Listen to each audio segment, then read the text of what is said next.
First thing up is getting the harness plugged in and into the corresponding holes. I'm gonna put my tweeter in first. The back side of the tweeter is foam, which is important.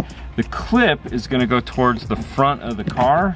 Since we didn't have one in here before, obviously test fitting it to figure out which direction it has to go. The other thing too is there are no screws to screw this tweeter in. Luckily we have a plethora of screws and they are Phillips, and we have a matching Phillips bit to get this one here in the front of the dash in. These have never been threaded, so this is going to take a little bit of extra time. And there we have it. Our tweeter is finally in location.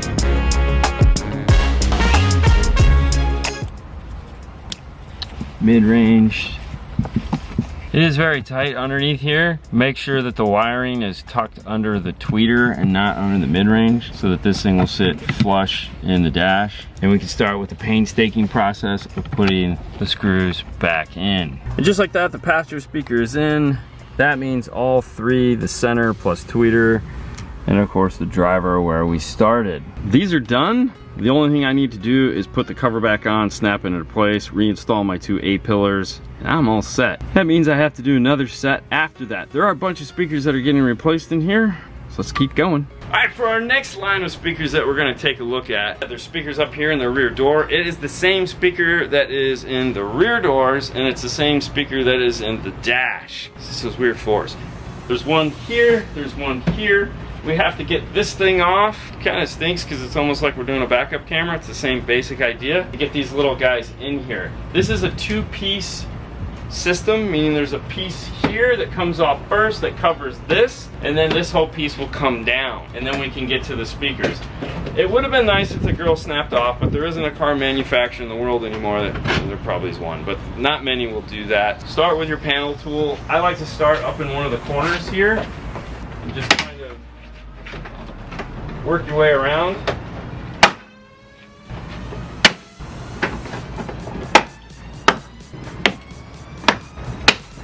Now, as always, there's at least one or two clips that are going to cause, you know, a headache in your life. But how this system is designed is there's clips that are here attached into the car. There's three on either side. And then there's the standard style door panel clips. They're located across this. One of them stuck in, so we'll get that out real quick and put that back into our panel. So there's seven of those style clips. They're here, here, all over the place. These pieces that are designed to come off, this is actually a multi-function piece, so there's three clips that hold this piece of plastic in if for any reason you need to get it out. Now, this panel has some clips that are here. Get our plastic tote. With those out, we can start removing this panel.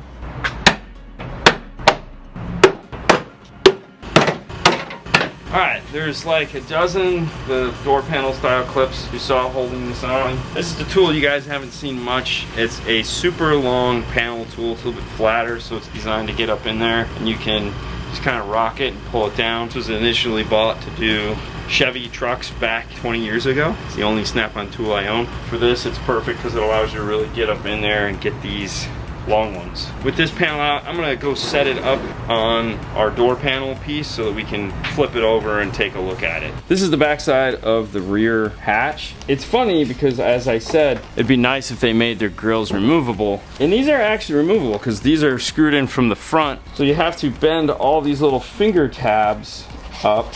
And once you do that, you can push it and the mesh grill will come off, and now we can flip it over and unscrew them. The screw in this is a T25, and unlike the dash, these come off super easy. Look at that. And it's the same speaker. There's nothing different about this speaker. Now, the kit that we're gonna replace it with is this one here. This is the EV40 MRT, or rear door or rear deck Tesla specific mid-range car speaker. 40 watts, 160, same mounting depth as all the others. It is identical to the dash speaker we already looked at. That's so sexy. And with the speaker out. Look at that, just fits right in the box. How convenient. The other one out. Now this one does come with screws, which might be nice to do these first before you do the dash so that you can use these screws for your tweeters. That would have been nice to know. Even though we used the drill to take these speakers out, we're using a screwdriver to put them back in. Two reasons for that. One, we're screwing into the factory plastic panel. We don't want to strip it. And two, we don't want to crack the composite basket that this is made out of, which makes things a lot easier and you don't accidentally damage. Now we have to put these metal pieces back on, and these are the little fingers that I was talking about. What I like to do is take my duckbill pliers and just kind of go around each one of them and re-flatten them. That'll make putting them in a lot easier. And with that, you can work your way around it. Let's get a couple of them done and then we'll flip it over and do the rest.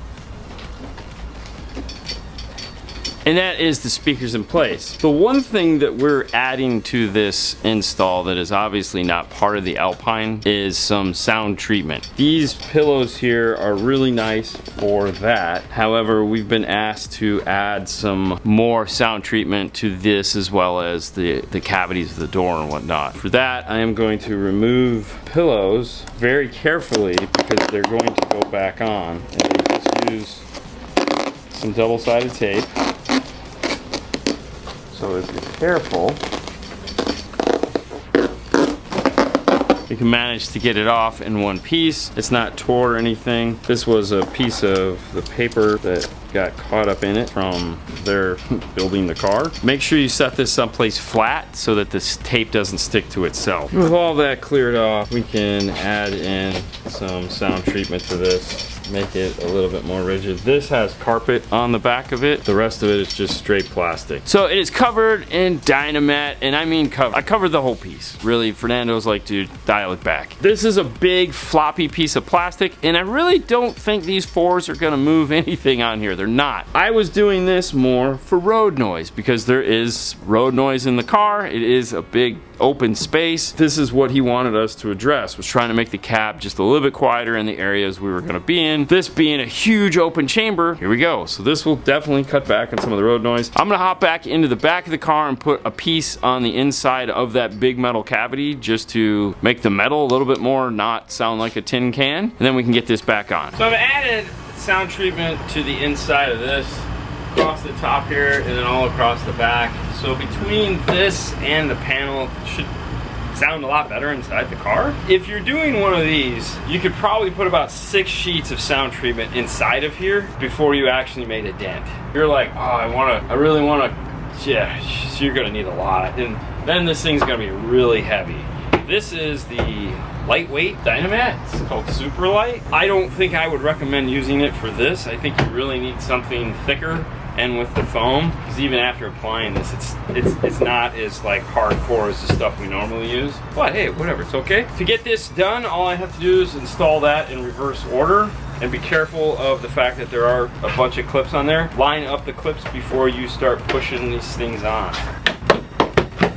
Add back in the side clips that we removed. And last but not least, put this bottom piece on. Don't put any sound treatment on here, but if you're like really trying to quiet the cab of the car, probably wouldn't be a bad idea. Fit and finish on a Tesla is like a -5. All right, this is done. Do not close it. Remember, we can't close anything. Whew.